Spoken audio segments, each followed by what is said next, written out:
about a day now, we've been thinking that Matt Campbell is going to leave Iowa State to go coach at Penn State. But I think I finally put the pieces together. And not only is Matt Campbell staying in Ames, but he's also a literal genius.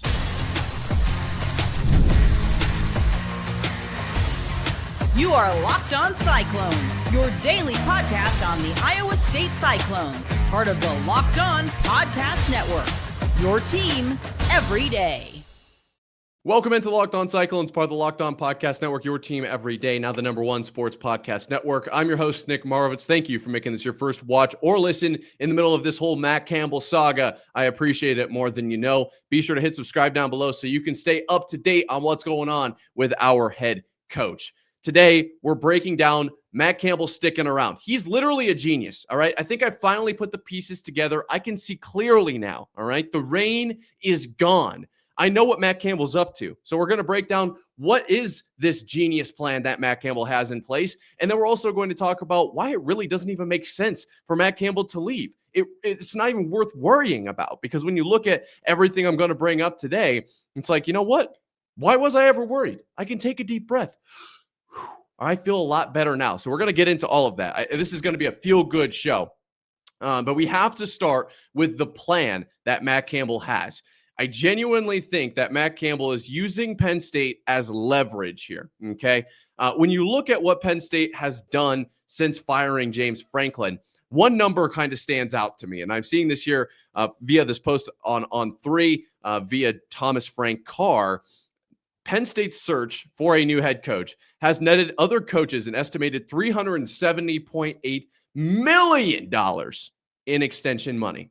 That is a pretty big piece of leverage. So when Penn State is calling all these people, it's not happening, fired, or not fired, not hired, fail, and they reach Matt Campbell, they circle back to the name that was in their list in early October. Matt Campbell doesn't just immediately turn it down. No. He picks it up and then looks back at Jamie Pollard and says, "You see this? Is this what you want?" No, I'm not going to leave for Penn State, but I'm also not going to tell him no either. We're going to come to an agreement here. Now, I'm not saying that Matt Campbell is looking for this massive contract extension, all right? That's not what I think Matt Campbell's motive is here. I do think that he's using this as leverage, however, to potentially get a bigger say in scheduling. Because remember what happened against Arkansas State this year? How we had to go down into Jonesboro and we were playing in 180-degree weather, and you were on the road, and at that point, we were undefeated, so it was putting an undefeated season in jeopardy, right? It didn't feel like, oh, why are we on the road for this game? And we've got games against Bowling Green and Tulane that are home and homes. So why are we going on the road to Bowling Green? What is that about? Why are we doing that? Matt Campbell's probably thinking, well, if Penn State's going to call me, I'm going to at least have the conversation where if you want me to stick around, we're not going to Bowling Green. We're not going to Tulane, all right? We're going to go ahead and stay right here in Ames, Iowa, in front of the Jack, right? That's what I'm thinking as far as leverage goes. I also think a part of this is going to come down to percentage of, the rev share going to football. I don't think he's necessarily asking for all $20.5 million. I think he's still going to be fair, but I think that he understands kind of where Iowa State is at. And that's the point that I want to make here. I think we all love Matty C as this super chill guy. He's all about the OKGs and the vibes. And if we perform, we perform. But we're all about turning boys into men and creating this, legacy program. And he's not worried about it, but like he's going to coach like he's going to get a statue out in front of Jack Trice. And obviously we've seen the success, which we'll break down in a second. But it's not really about the success. I think that's the Matt Campbell we've come to know and love, but really Matty C in this situation put his foot down. And he said, I see the future of what college football is going to be. I see the future of what Iowa State is going to be. And if we continue on this trajectory, it's not going to be great. So when Penn State calls, he's not necessarily looking to leave. He's just using this as an opportunity to make change, to take a look at what Iowa State is and what it could be. Because I think they're very close. It's just that there needs to be some minor tweaks here and there for Iowa State to see the success that it's capable of. And instead of Matt Campbell sitting back and saying, all right, we're gonna figure this out. Eventually, we're just gonna keep trying to win and sticking to the process day in, day out. we'll get there. I think he leaned forward, right? He looked at Jamie Paul right in the eyes and said, we're doing this, okay? You want me to stick around? You want Iowa State to be successful? This is what's got to happen.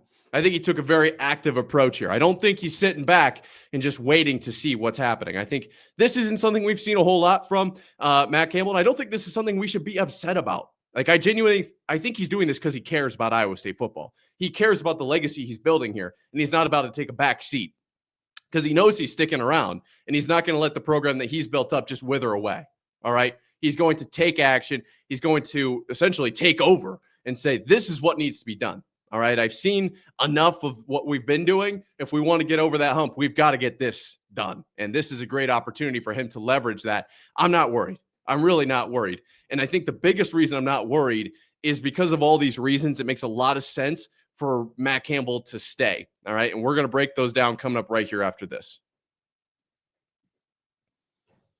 But first, our friends at FanDuel. The NFL Sundays move really fast. One big play and suddenly everything feels different. That's what makes live betting with FanDuel so exciting. You're not just watching the game, you're reacting to it in real time. With FanDuel, you can place bets as the action unfolds. Every drive, every momentum swing, every highlight moment. Live betting is best when the game starts to shift. A receiver gets hot, a defense tightens up, or the momentum flips after a turnover. FanDuel lets you jump into the moment. Live spreads and money lines adjust instantly. Player props update as guys heat up. So if you want to be right in the middle of the action this season, visit FanDuel.com and place your NFL live bets all season long. FanDuel, the game moves fast, and so can you. Today's episode is also brought to you by our friends at Aura. The holidays are officially here, which means gift hunting season is on. And if you want something meaningful, personal, and guaranteed to get a reaction, Aura Frames is that gift that delivers every time. It's not just something you wrap, it's a way to share memories. Because Aura isn't your average picture frame. You can preload the frame with photos before you gift it, so when they plug it in, the memories are already there. No apps to figure it out, no setup headaches, just instant smiles. This is perfect for anybody who loves photos, grandparents, parents, newlyweds. They want to display all of the pictures from their favorite day. This is perfect. And my favorite feature is that packaging comes gift ready. No price tag, no wrapping needed. It's a huge win because I am not so good with the tape. For a limited time, save on the perfect gift by visiting auraframes.com to get $35 off Aura's best-selling Carver matte frames, named #1 by Wirecutter, by using promo code COLLEGE at checkout. That's auraframes.com, promo code COLLEGE. This deal is exclusive to listeners, and frames sell out fast. So order yours now to get it in time for the holidays. Support the show by mentioning us at checkout. Terms and conditions apply. Matt Campbell is not leaving Iowa State. I have convinced myself, and I think you're probably in the same boat here at Locked On Cyclones, part of Locked On Podcast Network, your team every day. I just don't see it happening, okay? The biggest reason is we haven't gotten any official news yet. We heard that, yeah, it's being finalized, and then when you look into what's being finalized, it's like basically everything. So I feel pretty good about Matt Campbell staying at Iowa State, and when I was looking at why might he stay, we've talked a little bit about some of the reasons, maybe more so from a Matt Campbell personal level. But when I look at this extended list, as I've had time to break this down, it really just doesn't make sense for Matt Campbell to leave. And the first point I want to bring up is going to Penn State does not necessarily put him in a better position right away.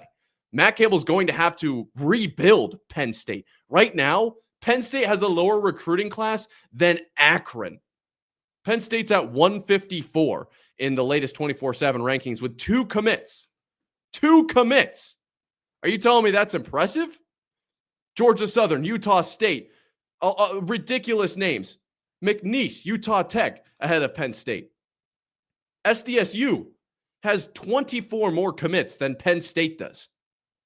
I'm not saying that Penn State is a poverty program. I'm just saying that he is basically starting from scratch. Okay. And when you factor in that he's not going to have a whole lot of leeway, he's not going to get 10, 15 years to make the playoffs like he is at Iowa State, it just doesn't make any sense. Why would he go somewhere where in the recruiting cycle that we're in, it's going to be tough to flip guys because the portal closes, the early signing window closes today.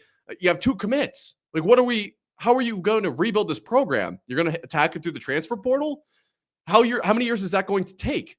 How many years is coming short of a bowl game, 4, 5, 6 wins acceptable? That's not against Matt Campbell. That's against Penn State. I don't see Penn State coming back into, Big Ten superpower by 2028, by 2029. It's going to take a while because, like it or not, they're just not at a high level right now. And they're going to be playing these other Big Ten programs that everyone's telling me are just unbelievable. Oh, imagine if Iowa State played a Big Ten program. Well, I can. Remember Iowa State when they played that Big Ten program this year? See this right here? That little thing? That's the program for me when I went to that game. And Iowa State defeated a Big Ten program in Iowa. Okay. So I'm not necessarily comparing Big Ten programs and like how tough other Big Ten programs are, but I'm looking at Penn State as opposed to Iowa State right now. And I think it's pretty clear Iowa State is in a much better position. And that's the next point I want to make. Iowa State is closer than we've ever been. I mean, ever. I want to get a whiteboard. I want to put a big old whiteboard right here and draw out what I think the trajectory of Iowa State has looked like and what it could look like. Because, when Matt Campbell came in, like 8 wins this season, if you had 8 wins the first year Matt Campbell came in, obviously that like in the first year would be amazing, but there would be so much like this guy is going to win a Super Bowl. Like, I don't know how we're going to keep him at Iowa State because that was not normal for Iowa State. As we've talked about, Matt Campbell turning this program from 3 bowl game wins to 6 bowl game wins, 3 himself. That's already like a great sign. Then you see the new norm becoming 7, 8 wins. Not if we make a bowl game, we're really building something, right? He's turned the culture around at Iowa State. And right now, as far as like wins and stuff, and right now, Iowa State is absolutely on that trajectory up. Yeah, that's the right way, up and to the right. It might have, like a couple dips along the way, but it really, at the end of the day, from when he came in to where it is now, Iowa State is much better than where they were. And they're much closer to winning the Big 12. Last season and this season, plagued with injuries. Just unfortunate luck like crazy. And I guess right now is a better time than any, as good a time as any, to talk about Iowa State this season and how they were like legitimately way too close to comfort or for comfort for being undefeated. I've looked at this schedule for Iowa State and those 4 losses, and it's haunted me, especially the BYU game. I think we can all agree on that. But they are so close. How did they lose to a team like Colorado? I don't know. I don't think Colorado is a good team. I think Iowa State was in a weird spot after that Cincinnati loss, which that was already a weird spot because of injuries, and they played so well in the second half. They were so close to winning that game. Now, we're playing a bunch of what ifs here, but what we're doing is we're looking at what Iowa State has as far as potential goes. And if Matt Campbell returns, he's in the same spot, right? He's not starting over with a brand new Iowa State team. He's already got all these dudes. He's built this program up. And just as we said last offseason, all of those corners that got ridiculous amounts of play time, all of those safeties, everyone in the secondary that wasn't supposed to play this season is now added depth for Iowa State next season. This whole season, while yes, 8 wins is very successful, and some people are going to say, well, it was a failure because you didn't make the Big 12 championship game or whatever. It's another season under so many players' belts, and the way that Matt Campbell coaches this team and the way that John Haycock and Taylor Mauser handle this team, they've gotten so much better. And next season is a wonderful opportunity for them to just explode onto the scene if they stay healthy. They are ridiculously close. I cannot emphasize how close they are. They are like right there. And in a season where they go 8-4, I can see a world where they go 11-1 in those games. And I've said this before, that one loss, I'm just going to chalk it up to like, that's the Big 12. It's going to happen. It's whatever.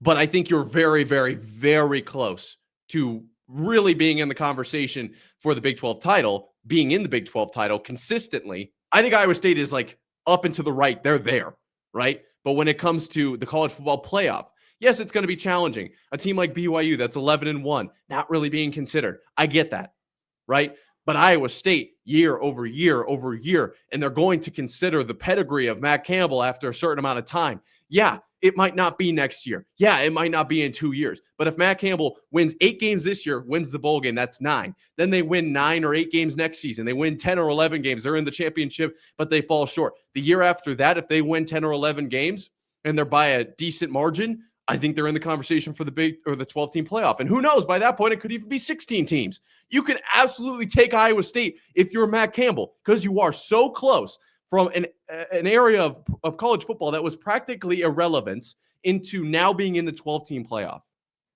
That's legacy. He has the opportunity to do it here because he is so close. All right. It's not like he's taking Iowa. Like, Iowa is miles away. Iowa State is right there. They are literally on the doorstep. Yes, it might take a few years, and I think even next year is possible. It wasn't this season. That's fine. They're ridiculously close. And I think that the other point I wanted to make was, if Matt Campbell goes through all of this, there's a ton of smoke. Like, it is the loudest I have ever seen it about Matt Campbell leaving, and then ends up turning around and sticking around at Iowa State. Think about how those recruits are going to view him and the security that Matt Campbell provides when they come to Iowa State. That's exactly what Matt Campbell's kind of been talking about as far as like OKGs and loyalty, forever loyal, true, all of that kind of stuff. That is in its purest form, Matt Campbell playing that out. And he's able to tell recruits, like, look, tons of huge programs have come to me and said, we're going to offer you this and this and this and this, and make his life as easy as possible. Literally make it so he basically sits back and comes away with, a conference championship or a national title. Just has to sit back, relax. We'll do the rest. We'll make it easy for you. But what did Matt Campbell choose to do? He chose to stay. So if you choose Iowa State, he's talking to recruits. If you choose Iowa State, you know what you're getting in me. I'm not going anywhere. I'm building this program up, and you're going to be a key piece of that.